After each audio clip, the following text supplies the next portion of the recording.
Shiva Purana episode number 9. దేవతలంతా ఎదురుచూస్తున్న ఆ క్షణం రానే వచ్చింది. ఒక శిశువు జన్మించిన 6 రోజులకే ఒక మహారాక్షస సైన్యాన్ని ఎదుర్కోగలడా? అగ్నిదేవుడు కూడా భరించలేకపోయినా ఆ శివ తేజస్సు 6 కృత్తికల ద్వారా కుమారస్వామిగా ఎలా ఆవిర్భవించింది? తారకాసురుడి అంతం, ధర్మస్థాపనం, ఇది సామాన్యమైన యుద్ధం కాదు. ఈ విషయాలు తెలుసుకోవాలంటే మన ఛానల్ని వెంటనే సబ్స్క్రైబ్ చేసుకోండి.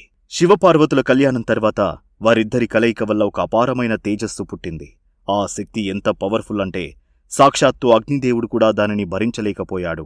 ఆ తేజస్సును తీసుకెళ్లి గంగానదిలో విడిచిపెట్టాడు.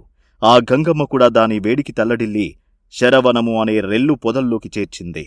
అక్కడ ఆ తేజస్సు 6 ముఖాలు ఉన్న ఒక అద్భుతమైన బాలుడిగా మారింది. ఆయనే మన కుమారస్వామి కార్తికేయుడు. పుట్టిన 6 రోజులకే కుమారస్వామి దేవతా సైన్యానికి సేనాధిపతి అయ్యాడు. అటు తారకాసురుడు తన గర్వంతో విర్రవీగుతున్నాడు. శివుడి కొడుకు, ఈ పసివాడు నన్నేం చేస్తాడు అని నవ్వుకున్నాడు. కాని యుద్ధరంగంలో దిగిన కుమారస్వామి చేతిలోని వేలు చూసి రాక్షస సైన్యం వణికిపోయింది. 6 ముఖాలతో నెమలి వాహనంపై కుమారస్వామి చేస్తున్న యుద్ధం చూస్తుంటే సాక్షాత్తు శివుడే దిగివచ్చాడా అన్నట్లు ఉంది. చివరకు తన శక్తి ఆయుధంతో తారకాసురుడి గుండెను చీల్చి లోకానికి పట్టిన పీడను వదిలించాడు. దేవతలు పూలవర్షం కురిపించారు. లోకం జయ జయ ధ్వానాలతో నిండిపోయింది. కుమారస్వామి కేవలం రాక్షసుడిని చంపడమే కాదు, సాక్షాత్తు తన తండ్రి అయిన శివుడికే ప్రణవ మంత్రం అర్థాన్ని బోధించి తగ్గయ్య గురువు అనిపించుకున్నాడు. తండ్రిని మించిన తనయుడిగా ఎదిగాడు.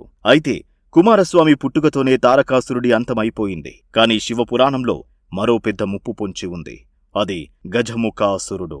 శివుడి కోసం ఎదురుచూస్తున్న పార్వతీదేవి తన వంటి పిండితో ఒక బొమ్మను చేసి దానికి ప్రాణం పోసింది. తన తల్లి ఆజ్ఞను పాటిస్తూ సాక్షాత్తు ఆ పరమశివుడిని అడ్డుకున్న ఆ బాలుడు ఎవరు? శివుడు ఆ బాలుడి తలను ఎందుకు నరికేయాల్సి వచ్చింది? వినాయకుడి జననం వెనుక ఉన్న ఆ వింత కథ ఏంటి?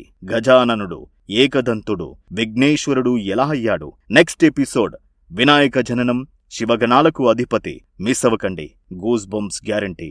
ఓం నమః శివాయ. మన ఈ శివపురాణ యాత్రలో మీరు కూడా భాగం అవ్వాలంటే మన ఛానల్ని వెంటనే సబ్స్క్రైబ్ చేసుకోండి.